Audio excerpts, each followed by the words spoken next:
80% of the fish that Americans are eating actually come from China. Even a lot of our fish that's labeled as like wild Alaskan seafood is processed in China. I'm sure people ask you all the time, Andrew, how can you run a business in California? A nightmare's not even the right word to use. It's an absolute disaster. It poured bleach over the whole bluefin tuna right there. It's completely enraging, Andrew. Yeah, big food has taken over the commercial food supply chain, so it's all processed. Nice restaurants, too. How do you feel about the tariffs? The tariffs are great. You're not worried that the tariffs are going to hurt you? If we actually start to allow open ocean permits, we will literally take over the world's seafood industry. We will continue being the strongest country in the world, and it can be done through food.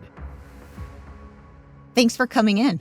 Thanks for having me. I appreciate it. So the last time we were in touch during the lockdowns, because birds of a feather flocked together, especially in California. And you've been doing amazing things since then. But, you know, there's some people who may not know your story and your background. So maybe just give us a quick briefing into how did you get into becoming our favorite food guy? Well, I'll try and keep this somewhat brief. So I did not grow up in a world where grandma was making fresh pasta and I was sitting on her lap making ravioli, which is kind of the cliched story that chefs go, like, I was 7 years old sitting on grandma's lap and I knew I wanted to be a chef. I grew up as part of the microwave generation, right? 2 working parents. My mother owned her own business. My father was working from top to bottom. I wouldn't say we were latchkey kids, but there was not a culinary angle to our upbringing. However, I fell in love with food early. I actually remember being sick at home from school, watching like the old PBS cooking shows, right? Yang Kan Cook, Jacques Pepin, Julia Child, and just falling in love with it. I used to skip school on purpose, say I was sick just so I could stay at home and try and cook. It was fun. It was science, right? And make a mess and then clean it up before my parents came home. But never thought it would be a career. My first job as I was growing up was in restaurants, catering, washing dishes, you know, basic first job for a kid. Then I went to a small liberal arts college up in Maine, very small, Bates College, and I was studying philosophy and piano performance and, you know, kind of learning how to protest capitalism. I spent most of my time up there working in restaurants, right? 80 hours a week at one point, and working on the lobster docks and understanding the seafood supply chain because I was working at seafood restaurants. And I had this kind of aha moment, in addition to the fact that I was dealing with severe stomach issues where I couldn't go out and do much, right? So I found myself spending more time working in restaurants because I was in one place. I didn't have to go anywhere. I knew there was like a restroom there or a place of refuge.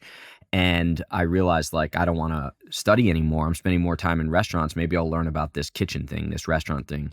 So I dropped out of school after 2 years and just kind of went on my culinary journey, traveling around the United States and internationally, eating, apprenticing, working under different chefs. Ultimately went back to school and got my culinary arts degree, my food service management degree, food marketing, the business degree, did all that. And now here I am.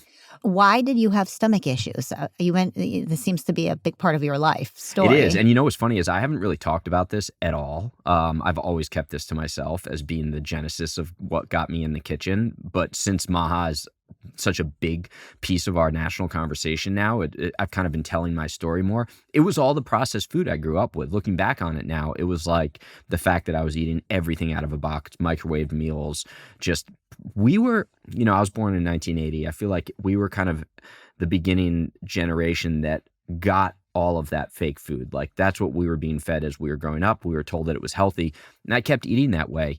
And it wasn't until I got into the world of food that I learned that changing my diet might be able to help me through a lot of these stomach issues. And I was ultimately able to heal it to some degree by way of food. It's so interesting because, I was born and raised around the same time, and I associated the microwave food as a tool for independence, right? It's like you can take care of yourself because you can just pop something into the microwave and, you know, that's a great thing. And so we would eat all this garbage thinking that we're taking great care of ourselves. But you just had, severe stomach aches because you ate processed foods? I mean, were you diagnosed with something? Yeah. So I remember I was like 17 when it got really bad. And it was like right when I went to college or before I went to college. And I had to by the time I was 17, I had already done like 4 colonoscopies. I'd done 2 upper GIs, blood tests, blood work, everything so it was you name it. severe. Oh, yeah. Was in and out of the hospital. When I got to college, like it got so bad and it was so crippling that it created such bad anxiety that I would never want to go anywhere, that immediately, and I went to the doctor's office at the college, the first thing they wanted to put me on was Valium, Xanax. Like, oh, anxiety. Yeah, they would say it's anxiety. They were giving out Valium like they were vitamins. This was I look back on it and I'm like, this is crazy. But I never could do that, right? Like, I knew that was just a Band-Aid. So I never got it. At one point, they wanted to put me on Paxil, antidepressants, because they said all my neurotransmitters were overactivated in my intestine, and therefore the neurotransmitters needed to be calmed, and that would calm my stomach. None of that stuff worked. Wow. But it was just immediately go to the pills because the stomach was so bad, and I had no solution. So how are you now? Do you still have these severe stomach aches? No, I'm probably 95% healed. And how? What have you done to heal yourself? I eat real foods. I've completely cut out. Well, actually, I've not completely cut out, but I've cut out like 90 to 95% of seed oils. They always slip in. Moved a lot more towards keto, carnivore, but not eating the processed foods. Right? It's the chemicals. It's the food dyes. It's the highly refined carbs that are in all of our foods. So cutting back on that significantly, increasing my protein intake, a lot of seafood. That's healed me. Wow. Having 4 kids, maybe I just can't pay attention to it as much. Right, as masking your pain. Yeah. And so you were working on the lobster docks. By the way, what's that like? I can't imagine what your hands looked like. Well, my hands were horrible because my first job, so the restaurant was right on the water.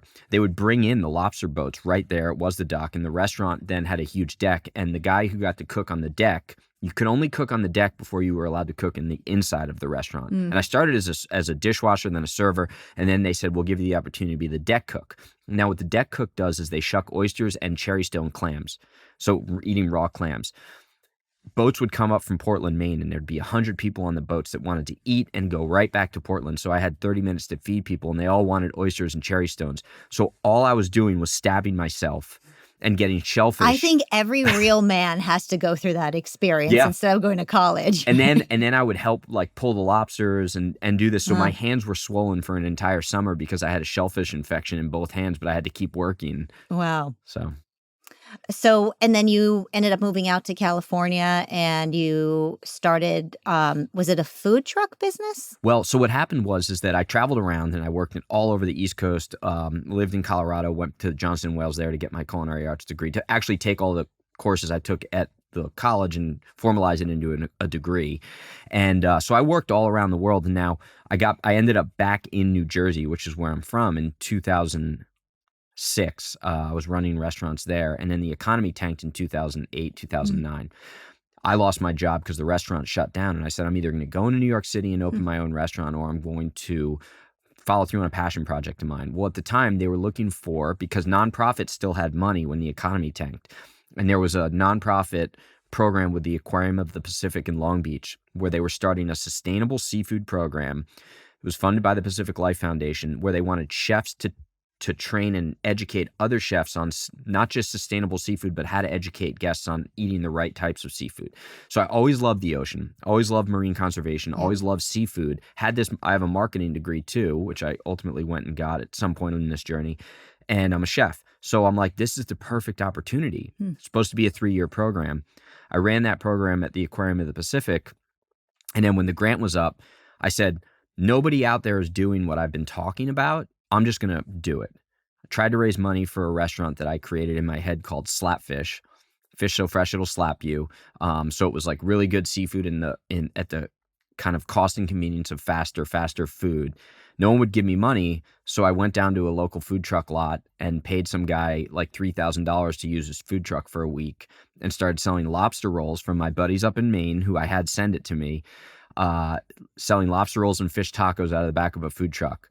That was 2011, and I went from one food truck, opened 3 that summer, then moved to my first brick and mortar in 2012, and then we opened over that time period a couple different concepts, but about 40 restaurants. Wow. In about an 8-year period. Are most of the restaurants in California? They were all over the country. So we actually, I opened some in Dubai, I opened in London, I opened all over the world, these concepts, because I licensed it out and I franchised it. And then we sold our share of that company in 2 years ago. What is it like running a restaurant chain or a restaurant in general in California, especially given that you have experience opening restaurants all over the country and the world?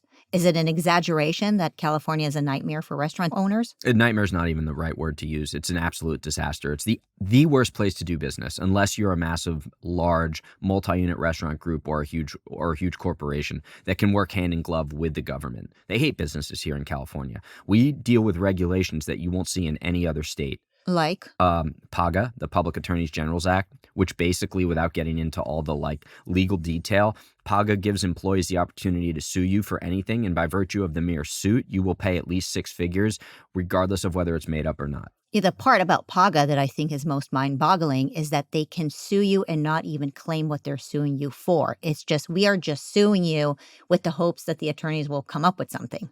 They don't even need to come up with something. I don't think people realize that. We had an employee. So after we sold Slapfish in that restaurant, my wife and I said, we're not going to open another restaurant ever again. We're going to travel with the family, etc. 2 days later, we signed a lease on a restaurant. So now we own a whole nother restaurant concept that we're growing in Southern California. When we opened that restaurant, we had a bartender who got drunk in the first hour of working, broke a glass bottle against the wall, harassed women, started cursing at my wife. We fired him.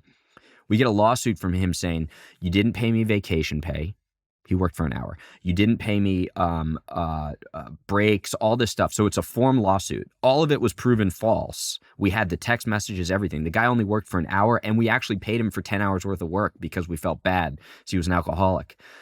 So the lawsuit went on. They were asking for about $500,000. And when I went to the attorney, I go, but this is all made up. They said, it doesn't matter. It's just a shakedown. It's a legal shakedown in conjunction with the Labor Department, the state, and the trial attorneys. Now, PAGA was just reformed, but I will say California is the only state that has PAGA. And even in New Jersey, an incredibly liberal state, it was shut down at the Supreme Court level. They took it all the way to the Supreme Court here in California, and it passed. Yeah, so not that many people deal with PAGA. And most of us who are listening in may be familiar with the tort reform that is required in order to run a business in California. But I'm curious from your perspective on the restaurant side.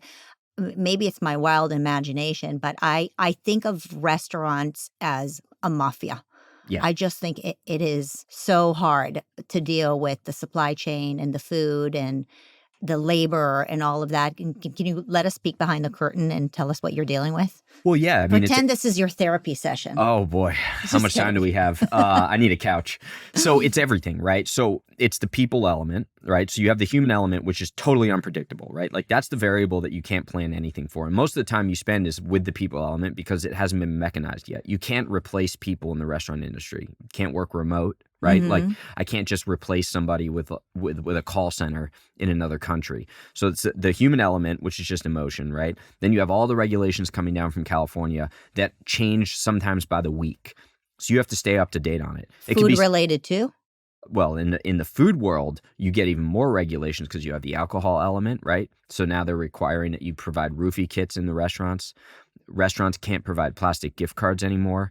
The way in which you present fees on your menu, whether it's taxes or tips or automatic gratuities now under 731 is regulated through the state of California.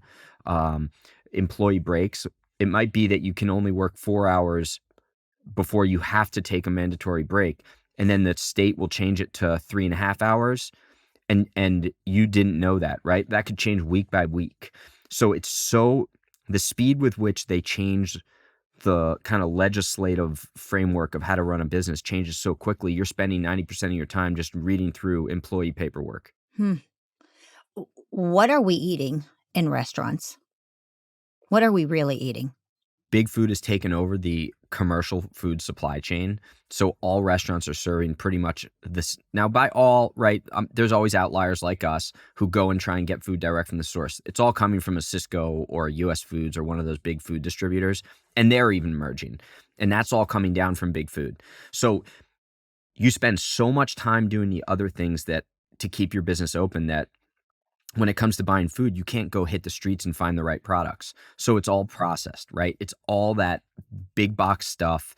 It's got 1 million different ingredients listed on there. Most of them come in massive cases, so the chefs don't even read what's in the products. Because labor costs have gotten so high, you're seeing chefs now put value-added products on their menu. So they'll, instead of getting fresh fish and breading it themselves, they'll buy it pre-frozen, pre-breaded. Nice restaurants too. I mean, there was one in LA, I don't want to call them out, but they got busted about 6 years ago. This was like $100 a plate restaurant for using like they would buy all their food in bags and microwave it and then put it on really nice plates and put some chives on there and maybe a rosemary sprig, charge $100 a plate. I mean, it was microwaved bagged food. Wow. So, I mean, I guess as you explain this, you're dealing with an onslaught of bureaucratic HR, human capital issues. And even if you want to do the right thing as a restaurant owner, how many hours in a day do you have? And so you're sourcing fresh food, but almost everything comes through this big food conglomerate. yeah, the food mafia. The food mafia. Mm-hmm. So, and then how viable would it be anyway for a restaurant to try to get fresh fish? Well, let's say. I mean, it's virtually impossible. When I had Slapfish, we were getting local fishermen that were bringing in all the seafood for us, and then we would have to get a receiver's license, and they had to have a distributor's license, and then the health department would want to see paperwork for every single piece of fish that was brought in, and most of these fishermen are like, we're just dropping the seafood, you deal with it. And then you have to understand that gauntlet of regulation to be able to buy it fresh. Now, I'm kind of sometimes a ask for forgiveness, not permission guy, but I would never serve anything bad. We had a situation once where, and just to give you an example, I remember one of our tuna fishermen brought in this 150-pound bluefin. It was like 4 a.m. He texts me. I got out of bed. He's like, meet me at the restaurant. I'm pulling the truck up. We just pulled it out of the water. The guy's so tired, and he's like, I'll be back in 5 or 6 hours with the paperwork, and he had his license. So just randomly, the health department happens to come in that morning at 9 a.m., and we have this massive bluefin tuna in our refrigerator. He's like, where's the paperwork for this? And I'm talking to him. I got to get it from the guy. He's probably still sleeping. He didn't get home till 6 a.m., et cetera. Poured bleach over the whole bluefin tuna right there. Wasted. Why? Because we didn't have the paperwork. It's just to punish you? To punish everybody, yeah. That is unbelievable. Well, it's disgusting. I mean, it's wasted food. I would have given it to him. He could have thrown it in the back of his Mazda 323 and taken it home. It's completely enraging, Andrew. Yeah. And that story is emblematic of that's like a daily. That's everything. I could tell you 500 more just like that. How likely is it if I'm going to a fish restaurant that I'm actually getting fresh fish? I mean, I'm reading in the data here that 80% of the fish that Americans are eating actually come from China. Is that right? Yeah, it's 80% is imported, whether it directly comes from China or whether it's Vietnam, Indonesia, Thailand, any of those kind of Eastern countries. But China does own most of the processing. So even if it was caught in Vietnam, it's probably processed through China and then shipped elsewhere. Even a lot of our fish that's labeled as like wild Alaskan seafood is processed in China. Explain that. What does that mean? So the fishermen will catch it in the United States oceans and they will ship it to China to process? Ship it to China to process, and then they'll flash freeze it, which, by the way, frozen, when you say fresh seafood, there's no definition of fresh. So all the sushi you're eating is frozen, but that's good because freezing kills the parasites, right? So actually, with our technology being so advanced, flash freezing or freezing at sea is not a bad thing. So I need to throw that out there. When they ship it over and they flash freeze and process it, and they process it in China and send it back, it's Alaskan caught. It was caught in Alaskan waters. And it'll say on the box, like in fine print, processed in China. But it's marketed as like wild Alaskan seafood. Yes. And I'm not coming down on Alaska, right? Because wild Alaskan seafood's amazing. It could be anywhere. Could be New England. And the way in which we label in the United States is very, very manipulative. And that's why I talk about education and labeling laws, because we think we're helping and we're buying from Alaskan fishermen, which I guess in a way we are, but we still want to be able to support those that are also processing it here in the United States. There's a broken incentive structure. I always say we need to change things by way of the incentive structure because it's cheaper to ship it over to China and they use slave labor and they process it for cheaper and they manipulate their currency and then they can send it back and it still undercuts what it would have cost if we used union workers here in the United States. We paid the health insurance and all the things that are required by virtue of all this regulation. Right, and they don't have Mr. Bleach walking into their... They don't have Mr. Bleach. Right. No, although they might put bleach on it. Most of the seafood that comes through, 98% of the seafood that comes through internationally is not inspected by the FDA. And when they do random subsamples, private companies, they find one of the first things they find on all the seafood is bleach. So 90% or 80% of our seafood gets processed through China where it's not all China. Or outside of the United States. It is brought to the United States.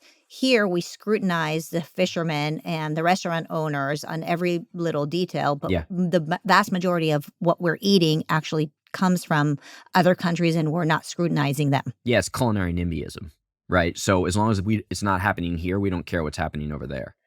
Why are we not fishing more here and processing here in the United States? So you have the labor law issues. What about the environmentalists? Are we allowed to fish as much as we want or possibly need, or do we need to rely on China for those markets? Well, the U.S. fisheries are overregulated, right? So what we're doing is it's not just the quota system, and by quota system I mean what the scientists will do through the National Marine Fisheries Service is they will say, this stock is at its maximum sustainable yield, therefore you can catch 100,000 pounds this season, and they give it out to a bunch of fishermen.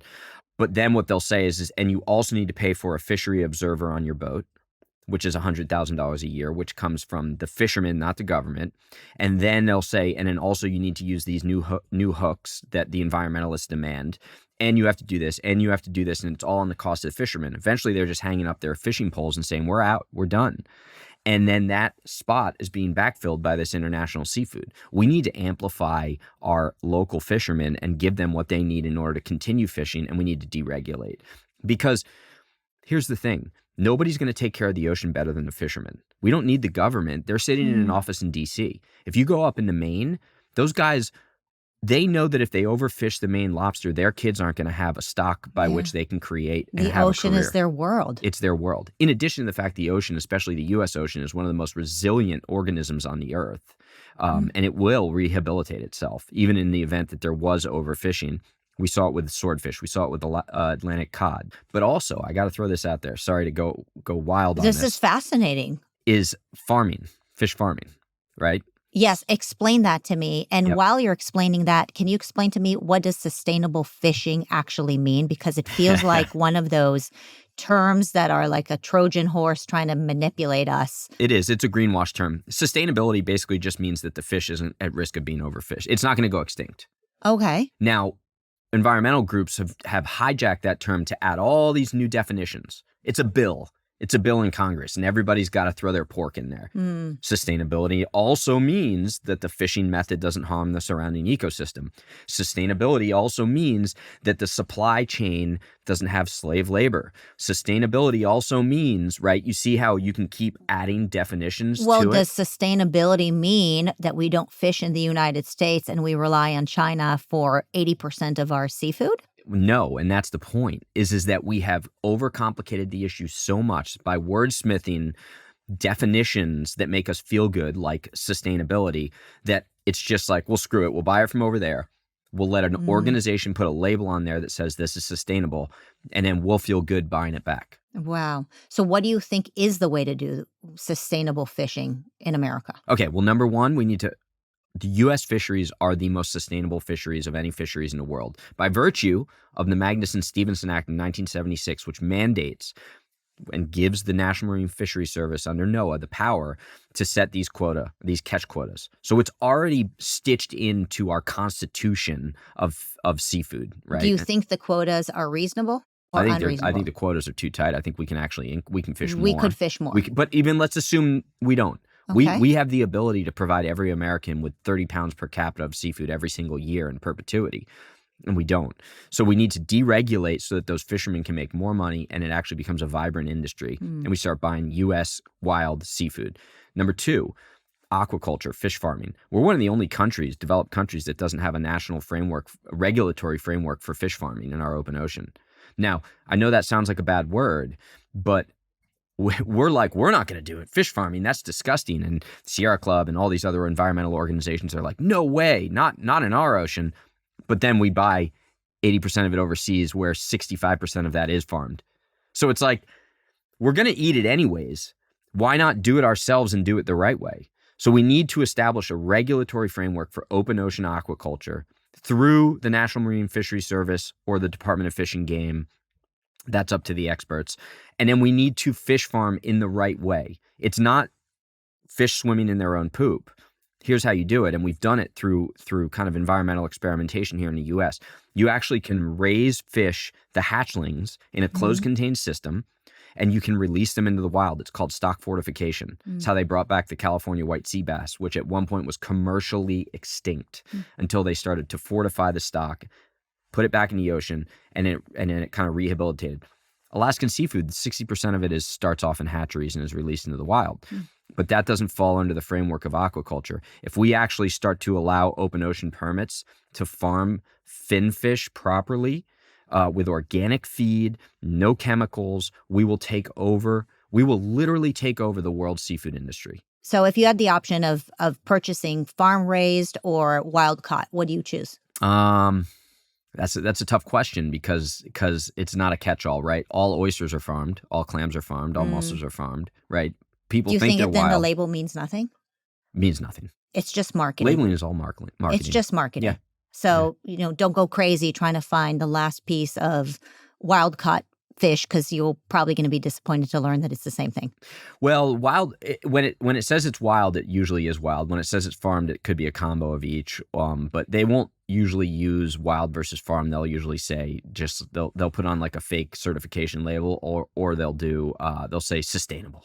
Well, how concerned are you about antibiotics in our seafood? Not just our seafood, all of our food. Antibiotics is a major issue. I mean, all of our food is pumped full of antibiotic residue, especially seafood, because it's not just in the feed, it's in the ocean. And in places like Vietnam, Thailand, and China, they're dumping antibiotics on the fish to keep them healthy for a short period of time, and then freezing them and shipping them over to the United States. So I'm very worried about that. I mean, just last week, Lauren my wife needed to take antibiotics, and they didn't work. And the same antibiotics worked for my son. And I said, and once again, I'm not a doctor, so I'm speculating, but it's like, think about how much antibiotics we consume as we get older, just in all these residues, and it's going to stop working. So what do you do for your kids if you want to feed them fish? Do you try to get fish that doesn't have antibiotics? Could one even do that? Well, yeah, most fish doesn't. If you're buying U.S. wild, Mexican, or Canadian, they're really assessing it. And U.S. wild, buy U.S. wild. Are some brands better than others? Are there ones that you can share with me that you'd say go ahead and buy that? I will say this: Whole Foods has a really good seafood certification program. They have their own internal standards, and what they'll actually do is that they'll basically set up a certification program internally to make sure that it meets all the same international standards, and it's pretty good seafood. So my kids love salmon, but I'm worried. Can I just buy salmon at Costco, at the market? Can I take them out to sushi and eat salmon? Yeah, in the world of seafood, salmon is the least of my worries. Really? Right? Yeah, because most salmon that you're eating is either wild and it's coming from the United States, right? All wild salmon is coming from pretty much Alaska, or like those waters, the Bering Strait. And the farm salmon is coming from Canada, it's coming from Chile, it's coming from Norway or Scotland, and they do have really good sustainable seafood programs in place, or at least programs that are controlling what they're being fed, how they're being processed. Salmon is literally the least of my worries. The Asian market doesn't deal in salmon.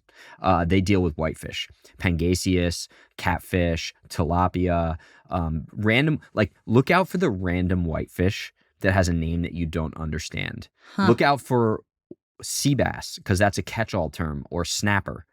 Ask exactly what type of sea bass or what type of snapper and where it comes from. What about red snapper? Red snapper that comes from the U.S. is great, but you'll find red snapper from Vietnam, and you're like, there's no red snapper in Vietnam. There isn't? No. It's like, that's the problem with the labeling.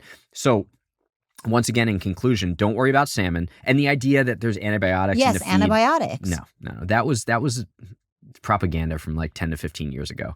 There's no antibiotic use in salmon. They're healthy. Wait, who would create propaganda that there is antibiotics in salmon? I don't want to call anybody out, but let's just say their primary competition. Who's the primary competitor of farm salmon? Beef? No, although beef definitely subsidizes some of that. Chicken? Wild salmon. Oh, the wild salmon. Yeah, so they were in a war. The wild salmon and farm salmon. Oh, this is like literally the brothers and sisters fighting each other. Yeah, and what they both didn't realize is that all boats rise with a high tide. Yes. Figured you'd like the pun. So if people are eating more salmon, it helps both of them. But yeah, there's a war. If you see bumper stickers that are like, friends don't let friends eat farm salmon.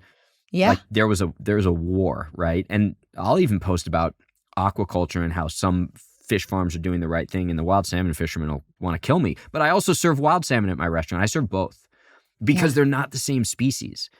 Farm salmon is Atlantic salmon. Okay. Wild salmon is one of 5 wild species: sockeye, pink, chum, coho, king. Those fish are as different as trout and shrimp in my mind. When you eat a piece of Atlantic salmon, they shouldn't call it salmon. They should call it like Atlantic pink fish. It is different than the other 5 wild salmon, Pacific salmon species. The Atlantic pink fish, as you call it, is less fishy, right? That's less the less fishy, fishy much milder, flavor. less fishy. There is no wild market for Atlantic salmon. It is commercially extinct. Thus, if they knew But is it safe? It's safe because it's being farmed, right? And it's being farmed in countries, Canada, which is managed by the Department of Fish and Oceans. Salmon farms have gotten a lot cleaner over the years. In the beginning, they did have some antibiotic use and they had issues. They've gotten so much cleaner. And they're being farmed where they're controlling the feed, so they know what they're feeding them. So Atlantic salmon is one fish, and then Pacific salmon or the wild salmon is another fish. One's farmed, one's wild. All your Pacific is wild, all your Atlantic. In the echelon, or I should say the pantheon of fish, you don't need to worry about salmon. I'm so glad you're saying this because it's important to eat fish, right? I mean, we like it as part of our diets, and we've been scared that salmon, which is the easiest to get a hold of, is potentially really bad for us. We have the lowest per capita consumption of seafood of most developed nations in the world, and most of the leading causes of death in the United States can be alleviated through some degree through a more regular consumption of healthy omega-3 fatty acids. I realized with my stomach issues that my inflammation was caused because my 3-to-6 ratio in my diet was so bad. The omegas. Omega 6 to 3. 100 years ago, it used to be 2 to 1, 6 to 3. Now it's 20 to 1. That's inflammation. And inflammation is the root of all problems. So when I cut out my seed oils, my 6s dropped and I started eating more seafood. That ratio came into balance. My inflammation went down, which was causing the inflammation of my stomach and my intestines and all of that. Fascinating. Do you think some fish are better than others? Is there a favorite seafood that you would recommend? Fish that eat other fish. So I don't only eat tilapia. It's a vegetable eater. I don't like tilapia. It tastes like plastic to me, tilapia. Because it doesn't eat other fish, so it has no omega-3 content. It's high in omega-6s, which is why they say tilapia is like bacon, right? Oh. So I eat fish that eat other fish, and then I also try and eat like fish, like middle scale fin fish. So things like barramundi, white sea bass, California white sea bass, halibut, California halibut, or Alaskan halibut. Black cod or sablefish is a wonderful fish from from the United States all the way up into Canada and then Alaska. On the East Coast, you've got rockfish, you've got Acadian redfish, you've got bluefish, you've got Atlantic cod, haddock, hake. We have hundreds of different species of the most amazing fish, and all we talk about is salmon, shrimp, and tuna. It's true. It's true. So it's like, so don't worry about salmon, eat as much as you want, right? Don't worry about generally eating seafood, because when you look at the cost-benefit analysis, eating more seafood, even if some of it maybe has a little bit of this or a little bit of that, is still better than when you're eating things that are high on the omega-6s and full of seed oils. Because the omega-3s are so good for you. Exactly. It's so good for you. And don't worry about mercury. That's another sensationalized headline. Explain that. You're right. People are worried about mercury in fish. No one's ever died from mercury poisoning in seafood. Where did that come from? In the history of the world. Because they need something to sensationalize. It probably, you want the truth?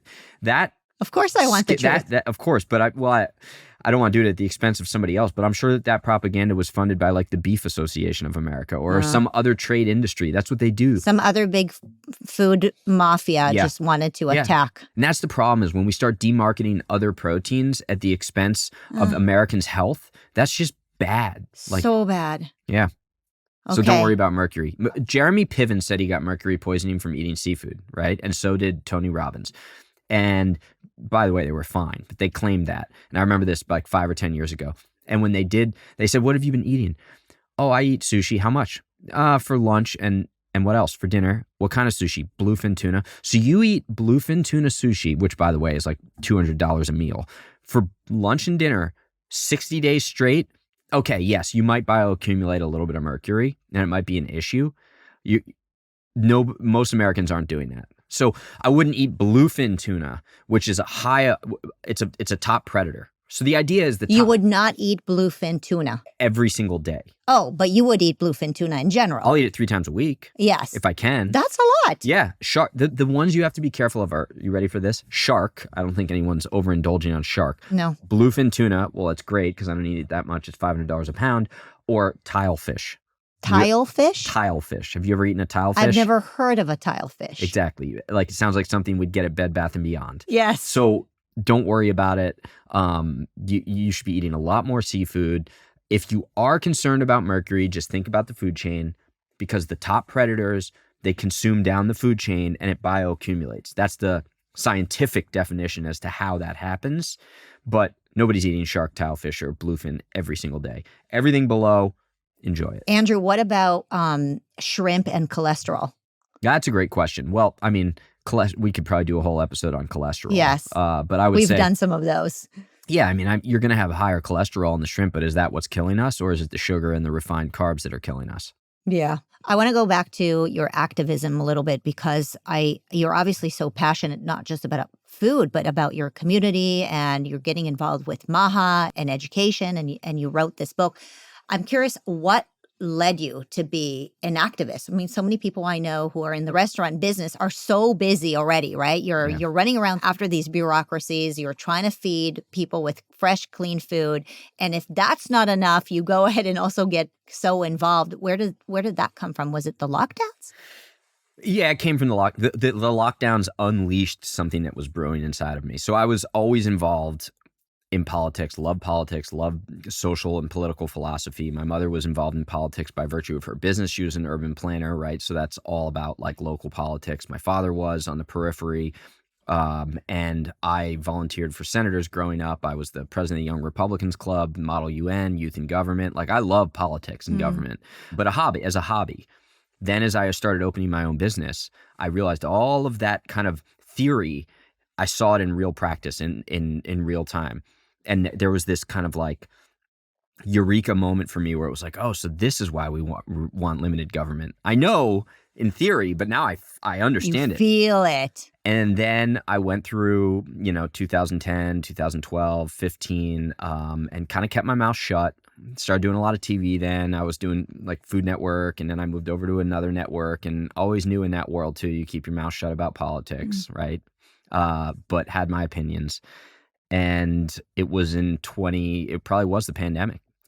I was like, enough of this. Like, I know. Did it hurt you? Did it hurt your career, I guess, in TV as a TV chef? Oh, yeah. Oh, it definitely hurt me. Definitely hurt me. Not only the TV and the media element, but just like I got dropped from boards that I was on. I got dropped, tons of business dropped. But I'll tell you what, our restaurant business went up 500%.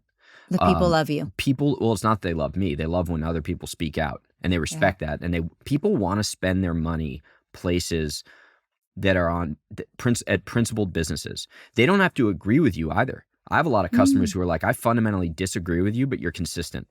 Wow, that is so interesting. I think all these people who are like, well, you don't say anything, just stick to this or stick to that. It's like, no, it doesn't have to be that way. That doesn't mean you have to be an a-hole. Right. Like, you can be open-minded, and I don't always agree with everybody in my kind of political, with the dogma associated. Sure. But you just be open, honest, and people understand then that you have a calculus behind how and why you make decisions. So being involved in local community and local boards is it Huntington Beach, California? Huntington Beach, yeah, I live in Huntington Beach. What kind of a difference has it made? I'm sure people ask you all the time, Andrew, how can you run a business in California? Are you just a masochist? But I'm also curious, Huntington Beach is kind of an example of the rebels, right? And you've kind of sheltered yourselves against the lockdowns, and there is an amazing active community of people like you there. Has it truly made a difference being involved in local elections there? Well, being involved locally is important because you understand how to navigate through that regulatory group, right? And it goes local, state, federal, and beyond.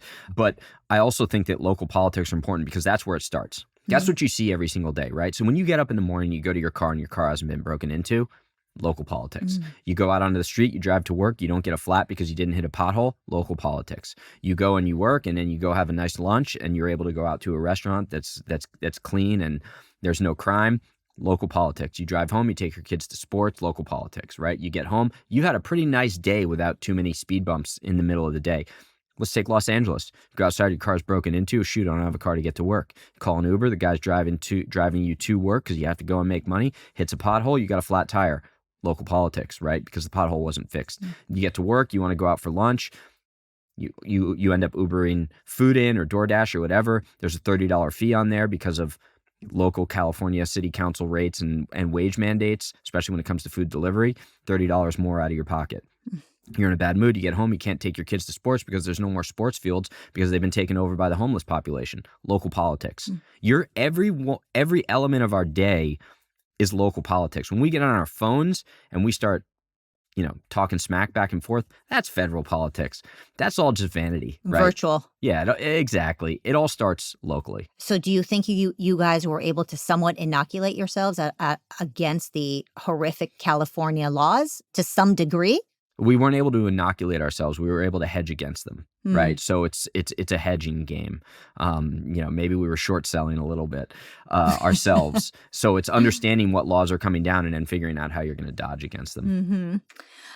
Mm-hmm. I want to talk to you a little bit about the schools, specifically the schools in California. And I ran a school here. It was a private school, but it doesn't matter. We have all the safe food regulations, which I noticed both as an educator and as a parent, that the actual safe food that we're bringing into schools is actually garbage, because the safe food is the packaged, processed food.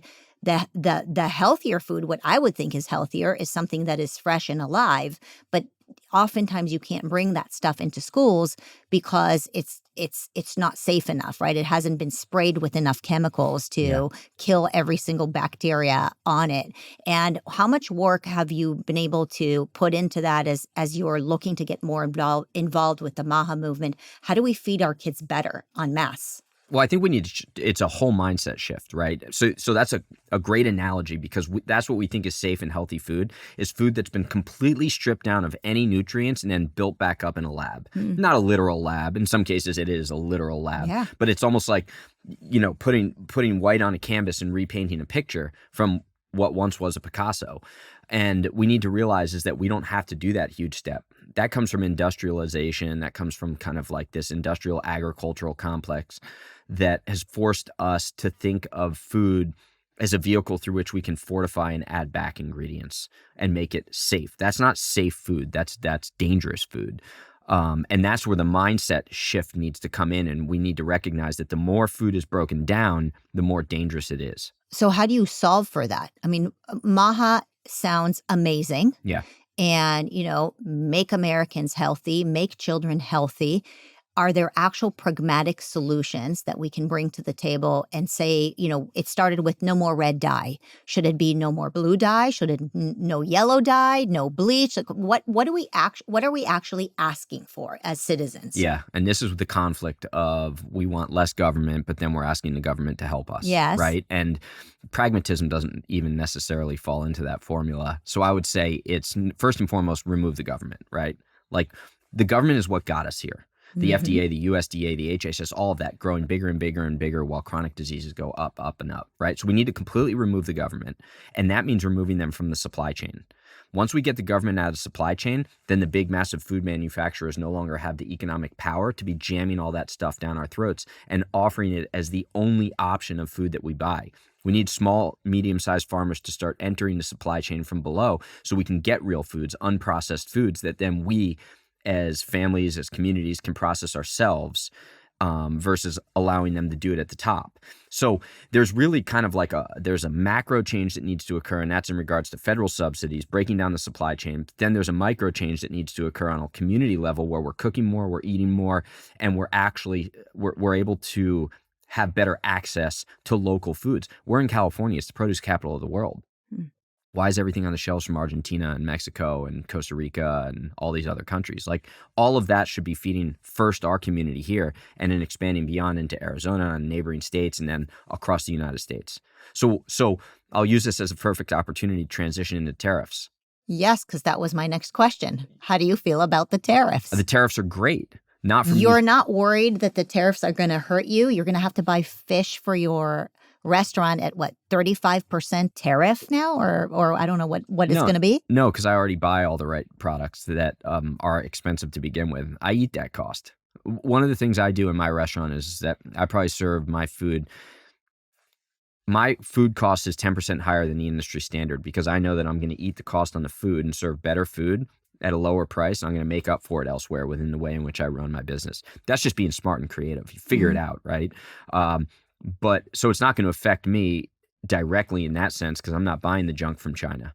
So yeah, the people who are might have to increase their prices a little bit. And guess what? That might drive people to my restaurant where they're getting good food and we're getting the right types of food, which means that the U.S. fishermen end up having more business and then it stimulates their industry. So tariffs economically are stupid, but they're not being used for economic purposes. They're being used as a leverage point right now in order to get U.S. producers to have attention so that we can stimulate that industry. So do you foresee the negotiations over tariffs as an opportunity to empower the local farmers, the local fishermen to actually fish more and then provide more food that is grown and, I guess, processed in the United States? Yes, or to incentivize investment, right? So investors and people who have the cash, who are willing to make the investments, they're looking out at the future 1, 2, 3 years. So if they know that that industry is being protected by virtue of tariffs, then they're going to invest in those industries. The investment goes into an industry that otherwise would have been getting smaller. Well, now it's going to get much larger, and now they're going to be able to access the supply chain easier, and then we can buy their products. Well, this would only work if you actually lower the regulations here in the United States as well, right? Of course, 100%. So you have to, it's a multifaceted approach, right? Like you can't just put tariffs on and then leave the regulations in place. You have to also deregulate. It's about deregulation, changing the incentive structure, and then education. So first we got to create the demand. The demand starts with the education, understanding what we're eating. That's MAHA, and they've already succeeded. People ask me, what can RFK do? Well, he's already done it. Everybody's talking about it, right? Start the conversation. Yep. Then we need to deregulate so that all the small and medium-sized farmers aren't pushed out of the market by virtue of onerous regulations. Things like not being able to ship products across state lines. Things like having to use USDA-approved facility that only the big guys can use. So they can never— Why can only the big guys use these USDA facilities? Because they have all the product. You see, it's a mafia. It's a cartel. The food mafia. It's the food mafia, the meat mafia, the chicken mafia. You have, in order to sell your products interstate, like from one state to another, your product has to be inspected by a USDA-approved facility, federally approved facility. There's not enough facilities for all of the farmers to be able to get it approved. So all the small farmers sell to the packers who are integrated vertically with the big guys. So your only choice is to sell to the big guys. You're never going to get to that USDA facility because they've merged with the government and they've created a cartel, corporatism. Well, now that they only have one person to sell to, the buyer, the mafia, they'll determine everything. You have to put antibiotics in your meat if you want me to buy it. They have no choice, no independence. You have to do this if you want me to buy it, right? It's their livelihood. So if you say— Not to mention them controlling the prices. And controlling the price. Well, that's a whole nother conversation. You're right. Price fixing, all of that. But now if you say— and this is why Thomas Massey created Prime Act, so that you don't have to be approved by a USDA facility, that local farmers can sell interstate, right? He introduced that years ago and nothing's happened with it. Do you know that it's easier to buy Australian meat in the United States than it is to buy US raised meat? Why?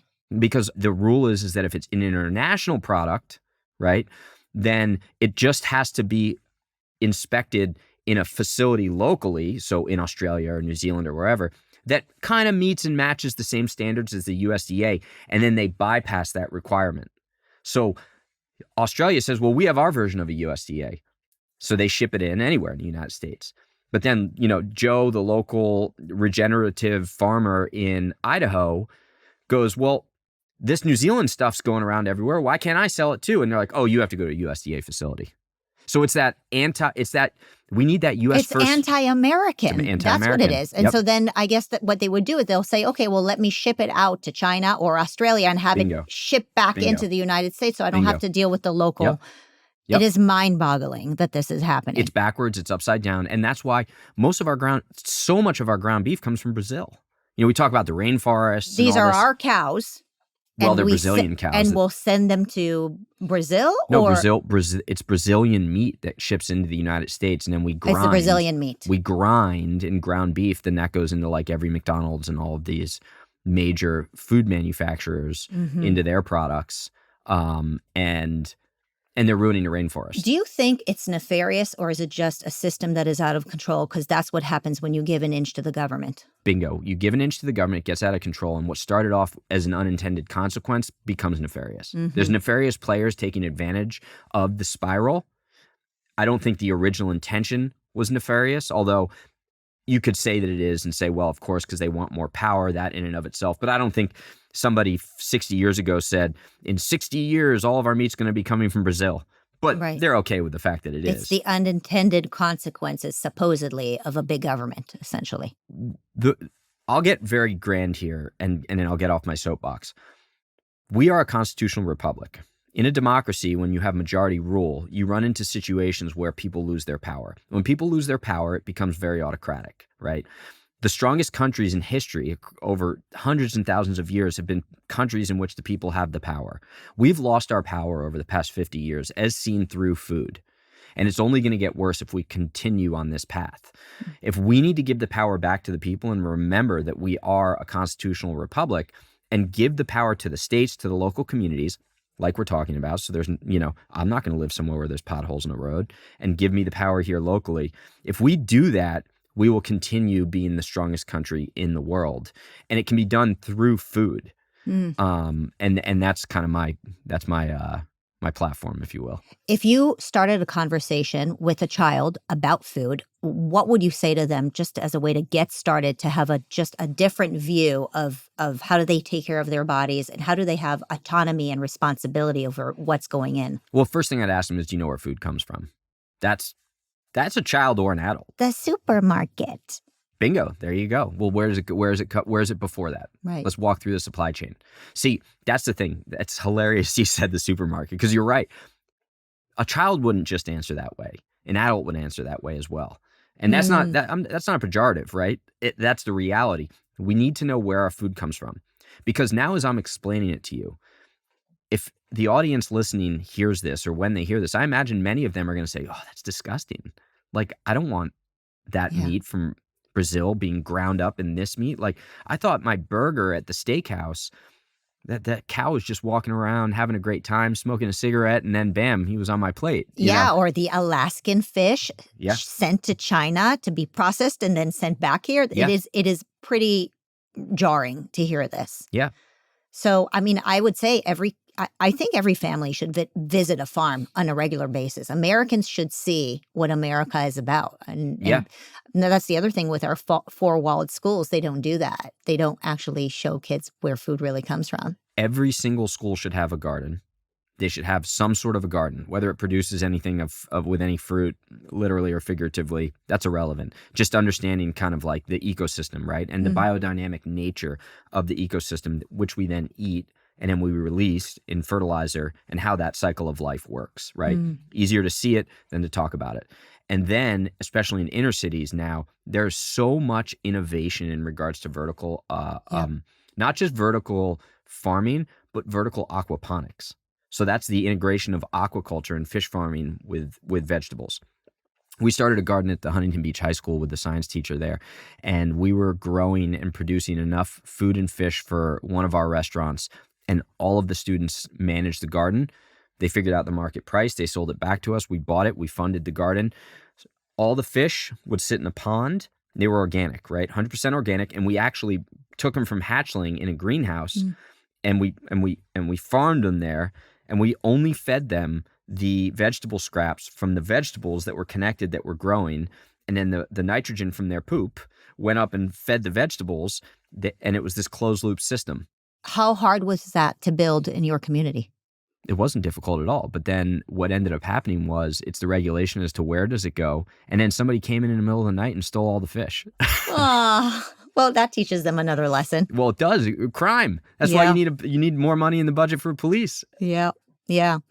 What's in your book? So you wrote this book. This is a family cooking book? Yeah, it's a family cookbook, 50 recipes. We did this in partnership with Brave Books, which is an amazing organization. I'm sure you're familiar with them. Yeah, you have 4 kids. Yeah. Cute. They're so cute.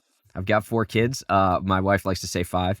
And each one of these recipes, there's nothing overly intellectual here. These are dishes you know and understand, but we add our own little spin to them using real ingredients. There's no seed oils, nothing processed. It's all about taking dishes people know and just making them fresh at home. So you're okay with carbs and sugars. Yeah, in a limited way. Yeah, it's the unrefined carbs and sugars, right? The refined carbs and sugars. It's the high fructose corn syrup. It's the manipulation, the scientific manipulation of the carbs and the sugars. You like avocado oil? I do. I use avocado oil because it's not a seed oil. It's lower on the linoleic acid scale, and it's got a high smoke point. Okay, let's do a game then. All right. You ready for this? Rapid fire. Let's see. Chef Andrew, vegetable oil or beef tallow? Oh, beef tallow all day. You'll never find vegetable oil anywhere near my kitchen. You'll find it near my car engine. That's about it. What if you're baking something that you don't want to have a flavor of beef? Lard. Okay. Steak or fish? Depends on the meal, but I will usually just go with surf and turf. You want both. You greedy. Yeah. Fine dining or food truck? I'll say hole in the wall, whether that's a food truck or a diner, all day. I hate fine dining. Okay, it's your birthday. Are you spending time at home cooking with the family or going to a Michelin-rated restaurant? Oh, I'm at home with the family. There's nothing better than cooking with your family. Like, and you've got kids, you know this. It's like one person's in the kitchen, we're picking, we're cooking, we're running around, somebody's doing something else, then they're in the kitchen. I mean, it is everything for us. You're not going to the French Laundry with our great Governor Newsom? I said I will only go eat at the French Laundry during our next lockdown. Okay, what food brings you back the best memories?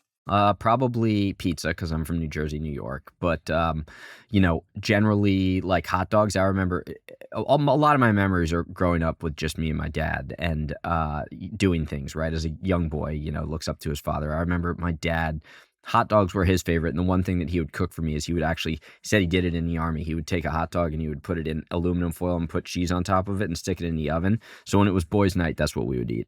Does that count as a cheat, or are you okay eating those things on a regular basis? Not on a regular basis. I mean, and once again, we can't let perfect ruin good here. You're always going to have indulgent items, and every now and then, like, you might eat cotton candy, right? Like, nobody's a purist in any of this sense. Well, some people have been here who are purists, but I guess you're balanced. Well, I might be a purist, but I'm not going to mandate that you're a purist. Well, that's for sure. Is there anybody dead or alive that you wish you could have cooked a meal with, or you might still? Dead or alive that I wish I could have cooked a meal with? Well, probably my grandmother and great-grandmother. So the Italian side of my family, they owned restaurants and apparently were great cooks. They passed before I really remember much, but I hear stories from my mother. So I would like to know what our culinary heritage looks like. Yeah, it's in your DNA. Yeah. What is the most meaningful and complicated meal you've ever cooked? Kubiak de salmon. So it's like a salmon in pastry with it's got layers and levels of like culinary expertise. But in essence, think of it as like the seafood version of a beef Wellington. But you've got to make brioche dough yourself fresh and wrap it around the salmon. Where did you make it? Well, I used to do a lot of French cooking and cooking competitions, and I had to make it when I was training under a certified master chef. All right, I'm going to try to make one of those. We'll see. Maybe you'll teach me. What is one lesson that you learned from running all your businesses that you will take with you to your grave? Pay more, treat people well, and your business is going to do well. So treat people literally like family. I know there's this idea that you got to be tough and you got to be strong and, hire slow and fire fast. But when you find the right people, if you don't take care of them and figure out how to make room for them on your balance sheet, your business is not going to thrive. Sustainability from a business perspective is about the people that are holding you up, and it's not your vision. What do you look for when hiring someone? Honesty. That's all.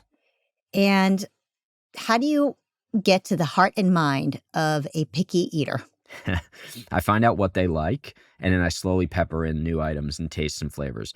Most of the time, we like something because it's more than just the taste and flavor. It's the emotion and the experience we have with that item. So if you use that as the vehicle through which you can introduce new flavors, then you can grow from there. There is so much that is being eroded in our culture when it comes to what is true and what is beautiful and what is noble. And here at PragerU, that's what we try to bring back to everybody's lives. And final words on how you intend on doing that through your cuisine. Well, I want to fix the food system with as you say, pragmatic, and I'll bring that back, pragmatic policy and an approach that allows everybody across all walks of life to be able to eat the right types of food. I want to use food as the kind of prism through which we can talk about policy and government and liberty and freedom and all those things that matter in our daily lives, and just continue making it relevant and easy to understand or digest. And I think that's the problem. What we've dealt with over the past 10 to 20 years is obfuscation. We've purposefully confused, I can never pronounce the word well, but we've purposefully confused the American people by way of complicated policy to the degree that they've said, I don't know, I'll let them figure it out. I got stuff I got to deal with today. Yeah. But it doesn't need to be that way. Power to the people. It's not that complicated. It's really not. And as long as we understand the basic principles, and I firmly believe food is the language that we can use to educate everybody in that regard. I love it. Power to the people. It's not that complicated. Yep. It's a great way to end it. Excellent. Thanks for having me.